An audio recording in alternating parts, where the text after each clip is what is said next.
DJ Dewey Rock on the track.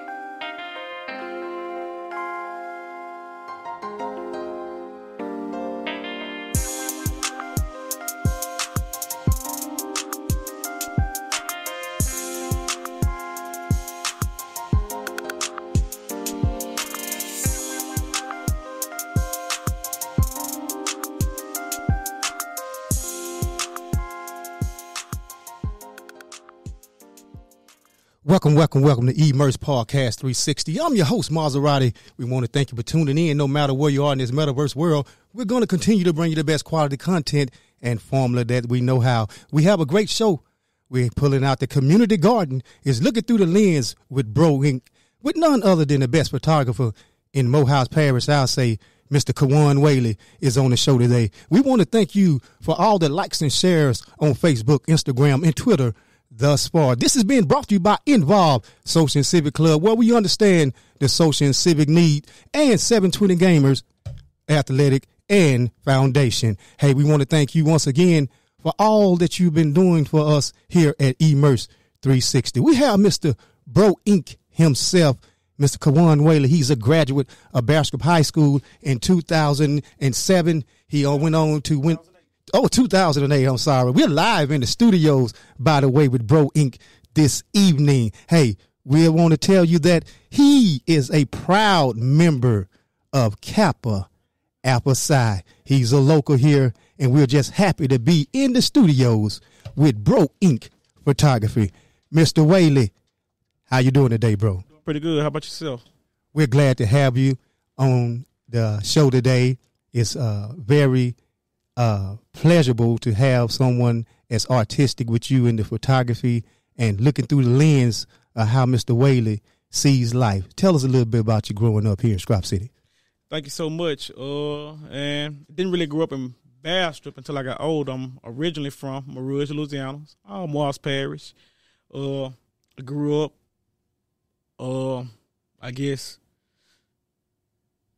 kind of all right life. Went to Rouge Elementary, soon Bonita Elementary shut down, and I ended up going to the magnet school for the rest of my life. But life in Rouge, I was fortunate enough to be, I always told myself I was fortunate to be born with pecan trees and right in front of me. So as a little child, as early as kindergarten, no reason at all, I found myself getting up, picking pecans. Nobody told me to. I just love making money, filling up cocoa sacks and pickle buckets and taking them uptown and making $10, $20, $30 as a 6 and 7 year old. And I guess all my life I've been raised around people at convenience stores. Like my dad, he owned a convenience store, and my late cousin Ralph Davenport the third, he owned a Alpha Liquor. And I grew up around these people, wanting to always have some kind of business. So I guess that's why I guess I can say I got my entrepreneur format from. For school, when I always did okay in my grades, but I was always the little bad some. A lot of people could tell you. I was always one write-up form from being expelled for the year. But yeah. Well, we was looking at some of the comments before we started, and I seen that Miss Quinn said she can't wait to see this one, and kind of tell us about how were you actually in the classroom? Did you always have that artistic eye, and that's why maybe you was so active and, what they'll say, mischievous? Gotcha. So I want to say I grabbed I really started developing my artistic eye the year that my mama came home with a camera. She was a school teacher at Head Start, and Head Start gave her a school camera as a teacher, and I fell in love with that camera. Started taking pictures of everything I could see. The wall, the sun, the sky, just anything. Just taking pictures on a little floppy disk camera. I met a brother at the age of 13, and we started shooting films and videos. So from 13 to up into high school with Miss Quinn, I was a video maker. I was doing videos before YouTube existed, which came out in 07. So 06, 05, 04, I was shooting videos on a little cooler handy cam. and on my little personal cell phone that they had that could shoot the little videos. Before I get off topic, what did you even what you asked me? No, just tell us how it was coming up for you. Oh yeah. So basically, coming up,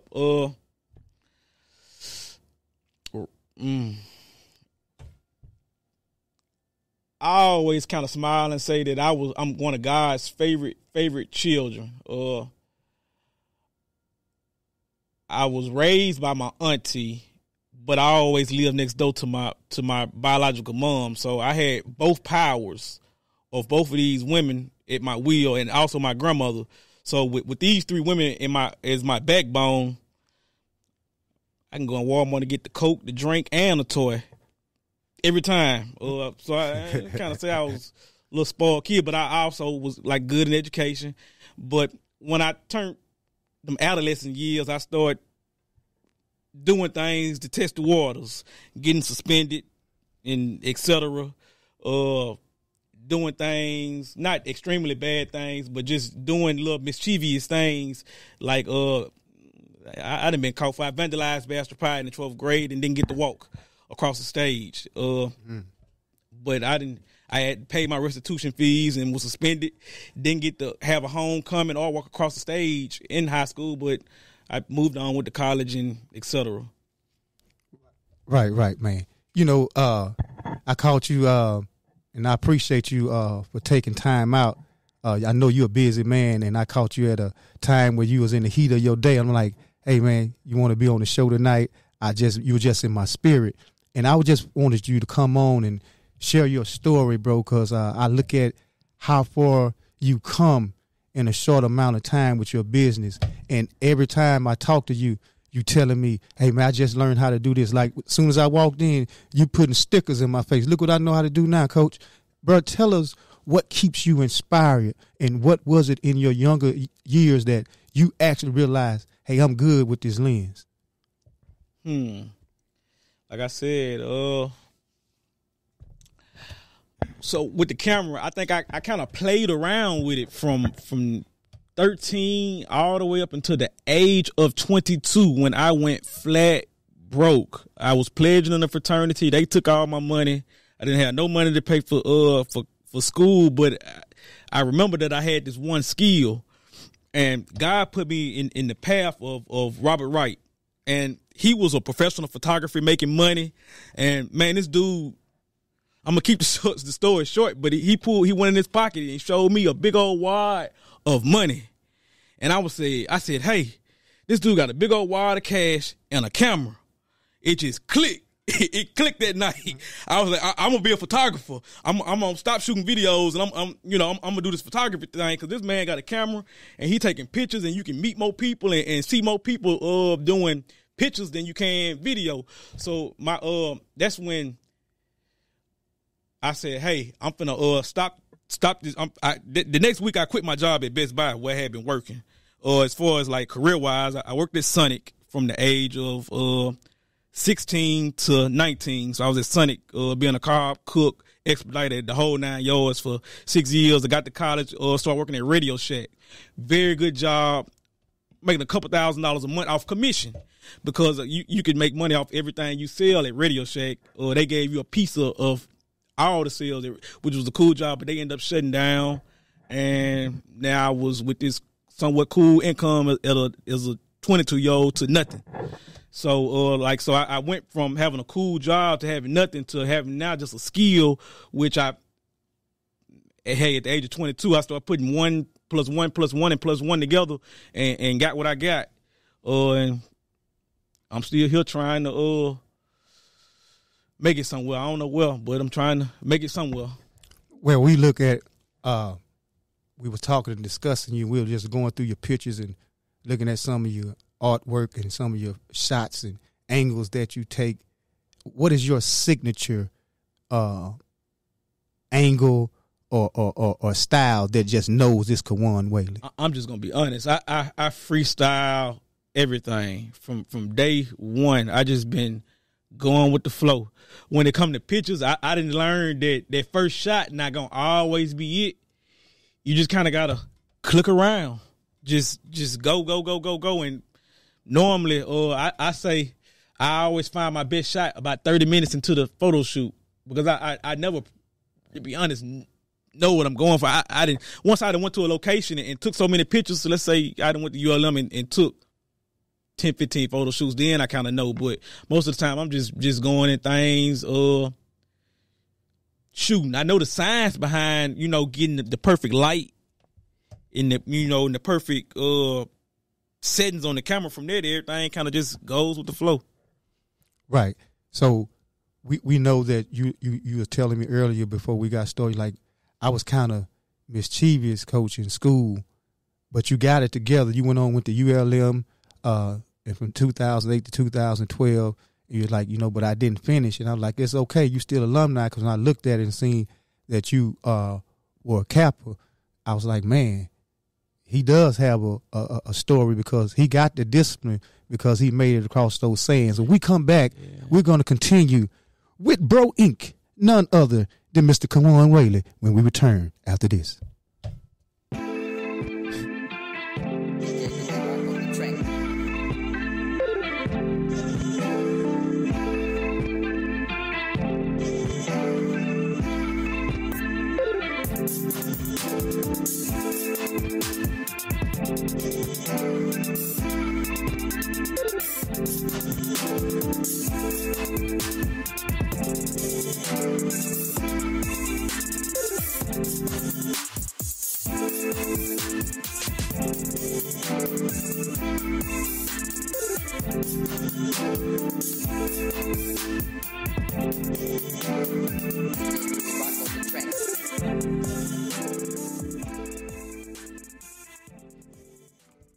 Welcome back. We're still here in Bro Inc. Studios with Kajuan Whaley, Mr. Kappa Alpha Psi himself. Yo, baby, yo. Hey, I want to know, how was it for you at ULM going across those burning sands? I know that's the real thing, and I seen a picture you had. You said all wood, no paper. Talk to us about being a bro. Very briefly, it's a long, rough, and rugged process that I wouldn't do if I had to do it again. Of course, I'm 32. That was something I did around the age of 22. I'm not that big of a hey, look, at the end, I can always look back and smile at what I did when I was a 22-year-old, 21-year-old, 20-year-old, because it took approximately 2 years. I didn't make it across them sands on that first trial. It took a couple semesters and a few refund checks. Right. But you as we were saying earlier before we took the intermission, you was just adamant about telling me how mischievous you was and what you should have turned out to be. But as we look into the lens, we see what you turned out to be and what you're becoming. And you becoming a brand, bro, throughout Northeast Louisiana, and now you touching over into Mississippi and parts of Arkansas. Tell us about the rise of Bro Inc. Studios, bro. Well, like I say, I'm just taking it a step at a time, day by day. I know one of the biggest things when it comes to business is marketing. And with me, of course, me being a photographer, it's kind of easy to market because you post pictures and like a worm in a pond, the fish gonna come looking for you. So I feel like I'm doing pretty good with photography-wise, even though cameras are fighting against the business, and a lot of people aren't willing to just come out and take pictures like they did in the 90s and the 80s. So I mean, I'm going with the flow of what's happening for it in 2022. I also do T-shirts, which I think has become my number one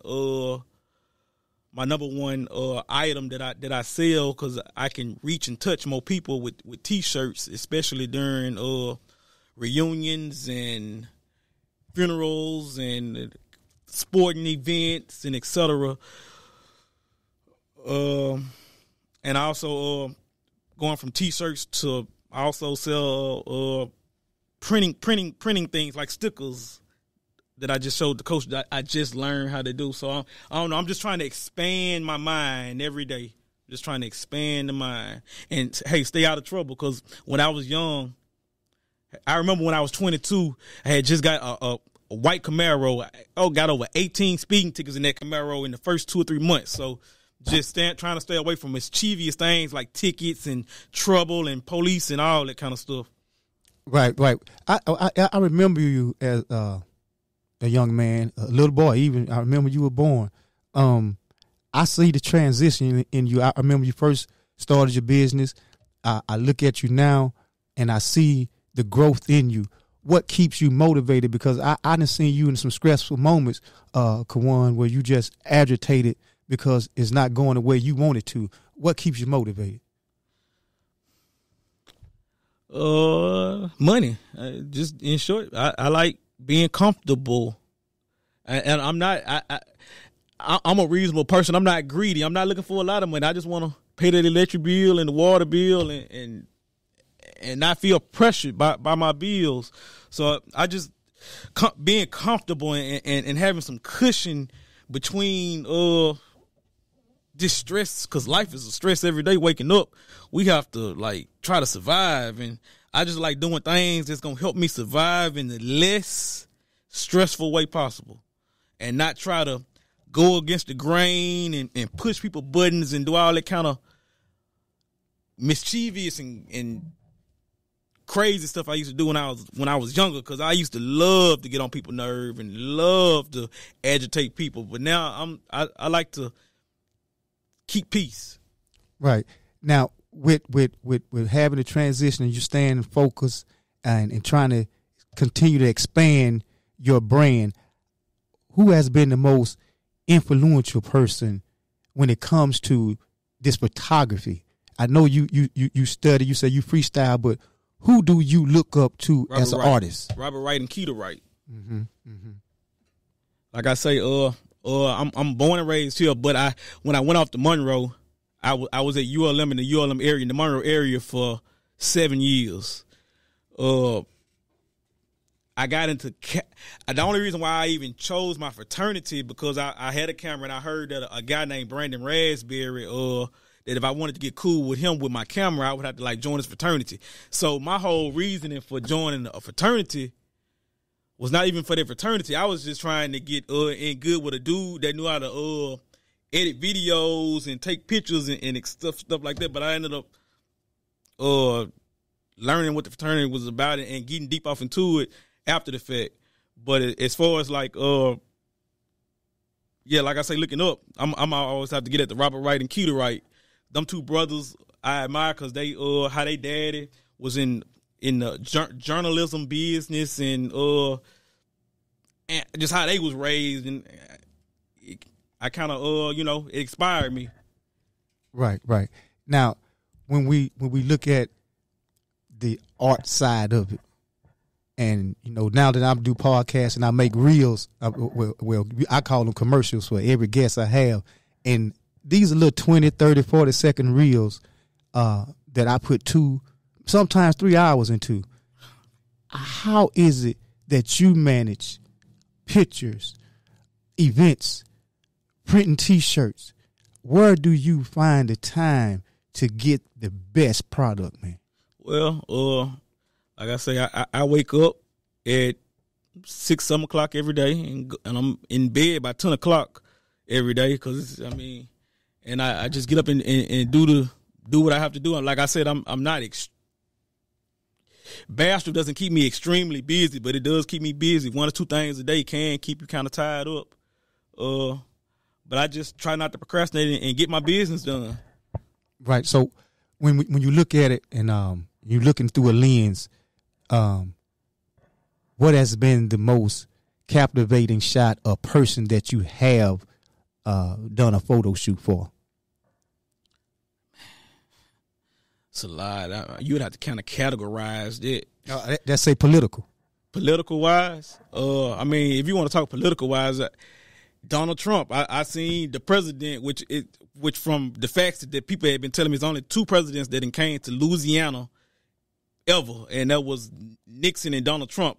And I was, man, I was maybe 2 or 3 black people with 50,000 white people around me, nothing but white people, and I counted. I was counting. I was looking for black people.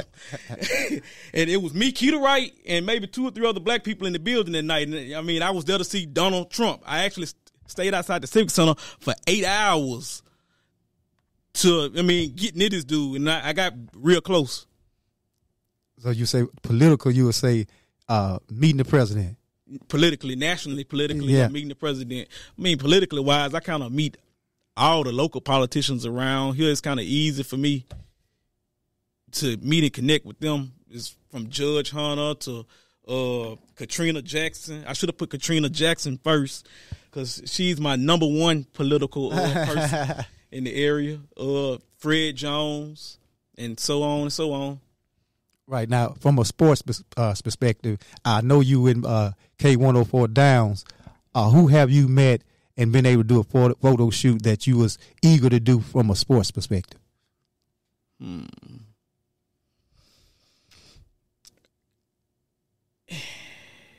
Hey, I mean, the answer to that, I'm just happy to go to the Dome every at the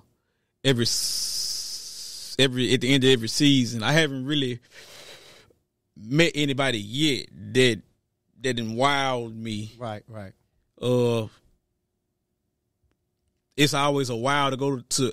What wowed me was, in high school, I always wanted to see and feel all the different schools and football fields and feel the energy of each different school. So, being with them, I've gotten to experience Jonesboro Hodge on a rainy night. Mm-hmm. On a rainy night, mud. I got muddy shoes from Jonesboro Hodge. So I didn't got to witness every football field in this area with K104 Downs. Right. Now that's something we were talking about earlier about you traveling and you getting the experience of seeing going to these different cities, looking at through a lens at your city.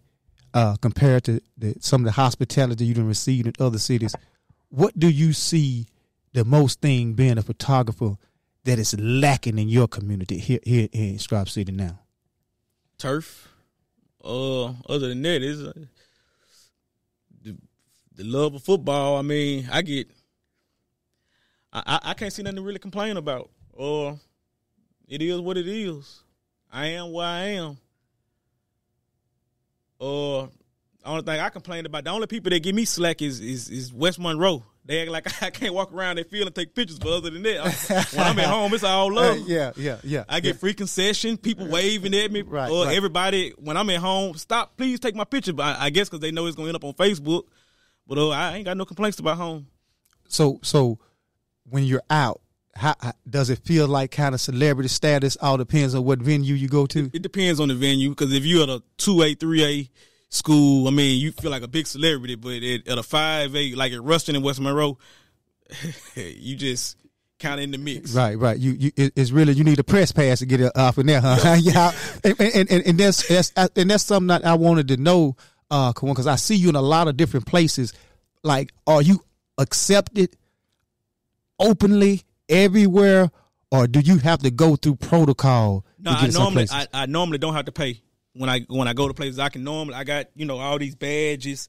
I'm walking with all this equipment in my hand. I can normally look at the person and say hey, and just walk on. But now I got to the age where I know that at most of these events, people be raising money, so I be looking to put $5 down somewhere when I go somewhere, because I just be wanting to help out sometime if I can. So, I talked to you before. I even started the podcast, and you gave me some advice on it, and you see that I took it and I ran with it. I want to know, what is the most difficult thing keeping Bro Inc. name out there? Consistency. Me being consistent with the things that, staying consistent, on my marketing. I feel like you got to hit a person in 6 different ways. You can't just market on Facebook. You got to have physical marketing, digital marketing, email marketing, text message marketing, person-to-person marketing. And I know I'm not hitting people in all 6 ways, so I try to keep my metrics up. Mm-hmm. But I mean, I always stay in the best at when I do something, and being a nice person and staying positive as much as I can. Will keep it up, because one negative downfall and nothing positive you did account. Right. So we understand that you pretty much holding this thing in the road by yourself. Your mother assists you, and it all depends. I see you work wherever you go. You have a couple of people that'll help you, but most of it is Kajuan Whaley holding it in the road. Bro, just talk to the people about the mind of Kajuan, how he see himself on a daily basis trying to hold this all in the road. Like I say, like when you say that, you make it sound like it's something hard, but it's not. I just wake up. I didn't got, man. I wake up happy that I ain't. My last job was at Best Buy. Minimum wages. Like I was so depressed because at Radio Shack, like I said, you got a commission on selling a fuse, selling a breaker, selling a soldering kit. They gave you 15%. Just Radio Shack was a real good job. If you sold an iPhone, you got $50 worth of commission off that one sale, and them checks was nice. So, and like I said, I went down to Best Buy, and that kind of put me in a depressive state. And now I'm back at the age. I'm happy. Like I say, I'm nowhere making $1 million, and I'm also in a lot of debt, but I'm happy because I'm not being pushed to pull. I ain't got no court dates. I can pay my truck note this month and maybe next month. I don't know about the months after that, but I mean, I feel like I'm all right now. So I kind of wake up happy. And, I know when I was younger, my mind wasn't like that. I just wanted to go do mischievous things and go try to do something new and try to just get over. But I'm cool now. I'm a 32-year-old. I never. If I was 18 and I told myself that I was gonna be living in Rouge, Louisiana, I would have cussed myself out. Man, I'm so happy with being in the country, being by myself now. I didn't. My mind is just going with the time and just waiting. I'm just sitting at the dock of the bay, waiting on new customers to come by and shop with me. And if they do, I'm happy. If they don't, I'm content.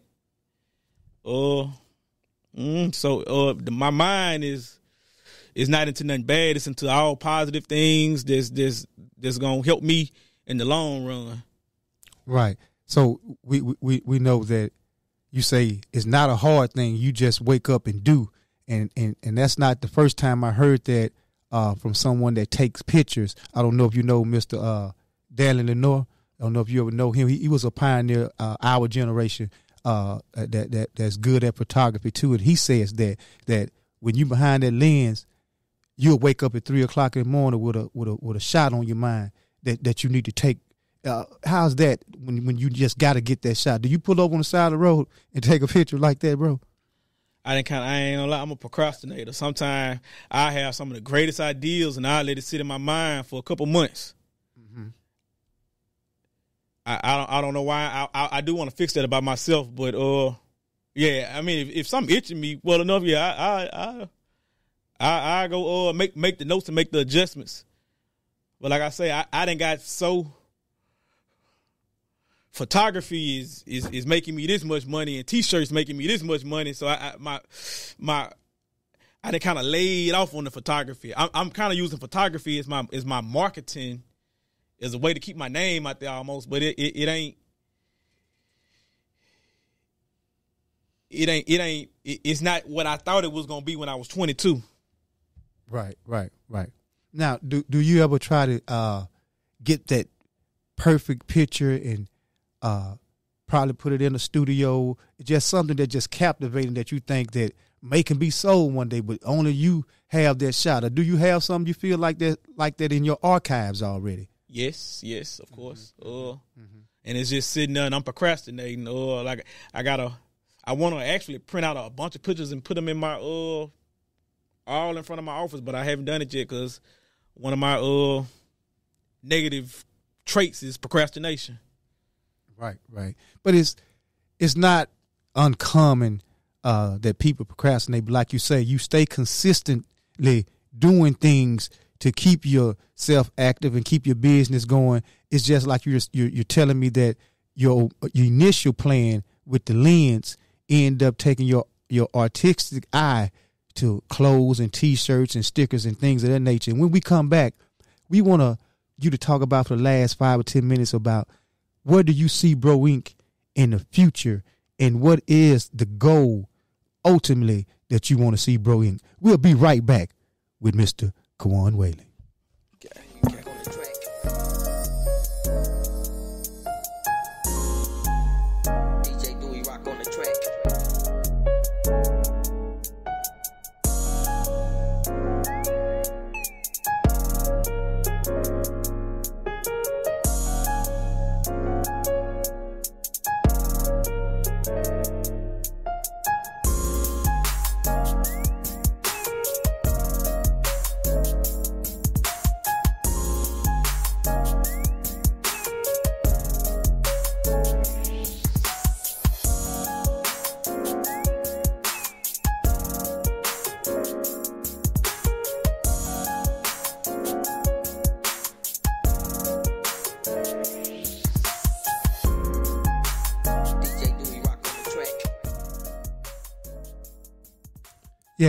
Yes. We're back with Bro Inc. We're still in the studios with Bro Inc. Mr. Kajuan Whaley. Say, we want to know, Kajuan, what do you see Bro Inc., let's just say in the next 5 to 10 years? I see you got the plan. Hey, y'all, he went to the pad on me. He got the plan. Bro Inc. say that they're going to take over this art, this T-shirt, photography, and this studio thing. He's going to brand himself. I see he done put out the pad on us for real, y'all. Well, what you got for me, Kajuan? So, I mean, I love basketball, but I'm not one of them people that want to yell and say I want to move away. I kind of make faces at people that say that because, like I said, I'm happy where I'm at. However, I do have a 14-year-old son that in 4 years will be 18. So I kind of been thinking that maybe my 18-year-old son I could start training him at least next year by the time he turned 15, and he could start helping me run this basketball spot, and maybe daddy can go try to try my luck in like another city or so I could let my son or my son can maybe move off to another city and I can help him take over another city. I just know that I've been here over 10 years doing the same thing, and maybe I want to try my luck in another community, trying to see if I could take over in another community and grow up from that. Because as of now, I mean, I'm living off my daddy, Michael Quinn, and my mama, Rosalind and Shannon. I'm living off my heritage. I want to know if I can grow outside of it. As far as business-wise, it'd be cool to open up another shop. Maybe Texas. This is just a quick place. But the sky's the limit. The sky is the limit.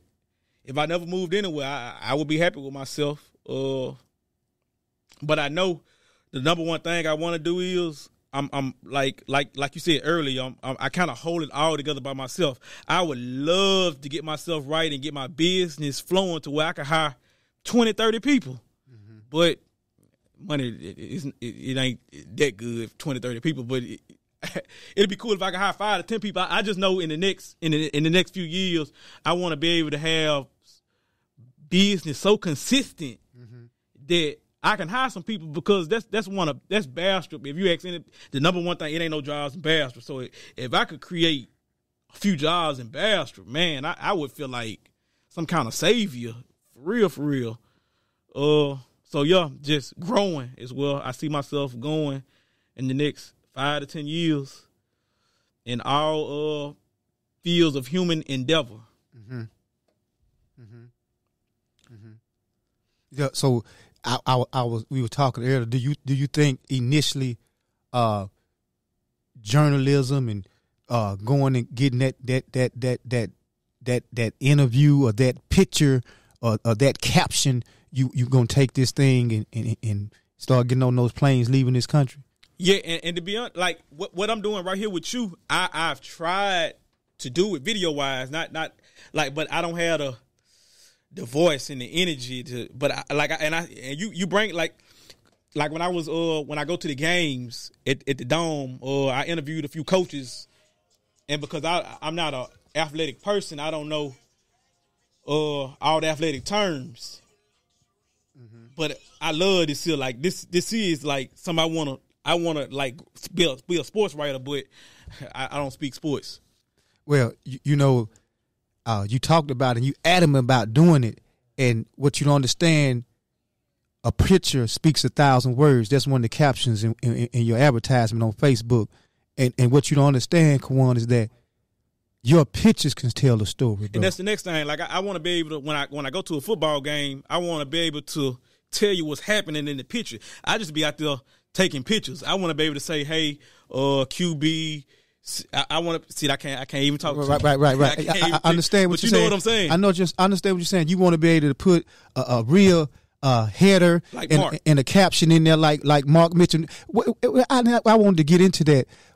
How has Mark helped you out since Bear Script Enterprise being shut down? I know he has some archives and things. How has he helped you out, and has he ever given you any advice on what you may want to do with your camera and your journalism? I mean, like I said, the only thing he really, if you could say he helped me, he gave me the vision of wanting to be a sports writer. Mm-hmm. Other than that, nothing extra. I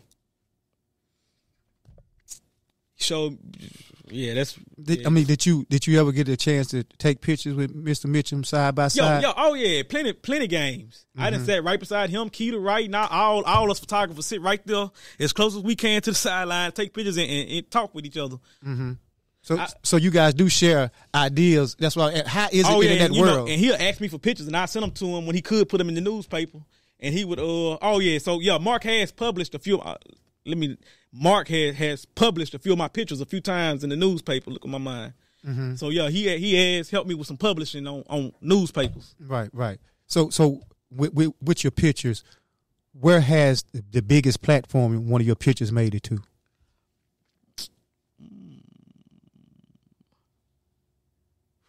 Just quickly thinking, Attorney General, I can't think of Attorney General name, but he posted the picture that I took of him and Donald Trump on his page. Wow. Then R. Kelly came by here 10 years ago, and you can see that picture over there. That was we got put on the news for that because a lot of people was wanting to know was R. Kelly real or not.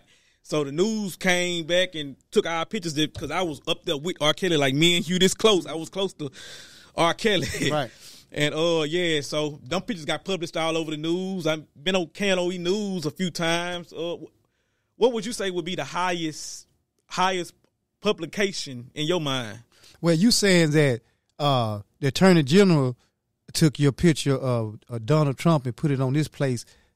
What have you made it to, like, let's say, besides the news, we know a lot of those are your pictures now that you with K104 Downs. Let's say magazine or a blog. Like I say, Keita Wright put me in the Free Enterprise, which is a Monroe paper, but hey, that's my friend. He helps publish me. He another photographer. He could hate on me, mm-hmm. But hey, he my friend. He helps publish my pictures there. But now I haven't got published in any national publications like Jet Magazine or Life Magazine or anything like that yet. Right. Now, before we get ready to go, and I can't thank you enough because I called you at the last minute, and because I know you're busy and you was open. You're like, yeah, when? And I thank you for following the show. Where is Bro Wink going with the next big brand? I don't know. Hope to see. I ask myself that. I like to ask myself them questions in the shower. I don't know. I just hope it's up. Mm-hmm. Up and not down. So with the stickers, that you telling me I come in, I'm always going to observe your work when I come in, and people don't know there's some pieces in here. You may just think, oh, that's a picture, but it's some real artistic things that Quan, he just have laying around masterpieces, and first thing he put these stickers in my face, y'all, and I'm like, you just learned this. And I'm like, no, you nowhere in the world you just start doing stickers. And, bro, you done mastered that overnight. And one of the biggest masters I want to thank myself today is what I call the ghetto shirt patch. Today, on this very day, I just learned how to not put a square on a shirt. I done finally learned how to cut it out. So right. I'm finna start developing from that. And I am so proud of myself for getting away from that ghetto patch square shirt. But they still gonna be sold. But now I can offer a better quality, a better style shirt to people. Right. And it's crazy. I never knew that you guys call that. And see, that's photography terminology. You say the ghetto patch. Man, boy. Square patch. That's my word. I got you. But you broke it down in terms where you know that you done got away from that aspect of the game, and that just showed that you evolving daily with it. But I want you to, bro, you're telling me, man, I just learned how to do these stickers. Took me 8 years now. Right. And how long did it take you on those stickers? Those stickers, they gonna pop, bro. I didn't had this new machine for about 2 months, and it took me right at 2 months to learning Adobe Illustrator. It was harder than I thought it was gonna be. Right. It took me at least 3-4 hours of straight YouTube to learn that process. I'm happy at myself today for that. Right, man, and I know the struggles of trying to keep your stuff active. It's just pretty much myself and DJ Dewey Rock. We got other consultants that go along with it, but keeping it all in the road is pretty much DJ Dewey Rock. And shout out to DJ Dewey Rock. Dewey Rock helped produce this show and episode tonight, all by himself. So big shout out to my DJ Dewey Rock. But Kajuan, before we go, tell us what do you think this season is going to be like for you from the sports world? Or are you actually going to try to do an article on one of these coaches? I help you, man, because if you're passionate about it, I help you do it. And I just need you to, is you going to try? If you're going to help me, I'm sure going to lock you in. I'm going to be, we're going to do something. We sure going to do something. And I see your passion about it, bro. I when I first started doing this podcast, I called you and you gave me the rundown. Hey man, build your audience, find your target audience. That was you. It sure was. Yeah. And I told you I'll get back with you. But I wanted to bring you on board, but I know you were so busy. But I took what you said. I said, you know what? He right. Let me build it. I see he with Ross Downs with K104, and shout out to Mr. Ross Downs for keeping us in tune with the Northeast Louisiana sports community. But, bro, I want to do that, man. I got some ideas in my head about allowing the kids to come on and maybe do a sports broadcast on Saturday morning. So you got that eye with that camera, and we really can make this happen with Immerse 360 here for our community, bro. So what you think about that, Mr. Whaley? We might make something happen for sure. For sure. Well, bro, I want to thank you for taking our time with me and allowing me to come into your world and look at things through the lens of Mr. Whaley. And hopefully we can get together, bro, and really do some big things with the community and change the narrative about how people look at our city. We have some magnificent people and some very artistic people with brilliant minds. And if we all pool together and make this thing happen, I think we can make Basco another perfect picture. And we want to thank you and many blessings, and any help you need on your endeavors, bro, you let us know. This has been Involved Social and Civic Club, where we understand the social and civic need of love, learn, live, and laugh. I'm Maserati. We want to thank you once again.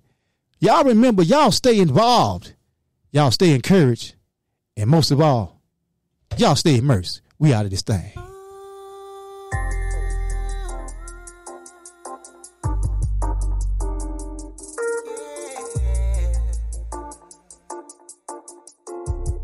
I was raised in the ghetto. I've been to the bottom. Ain't nothing at the bottom for me. Only tell all my problems.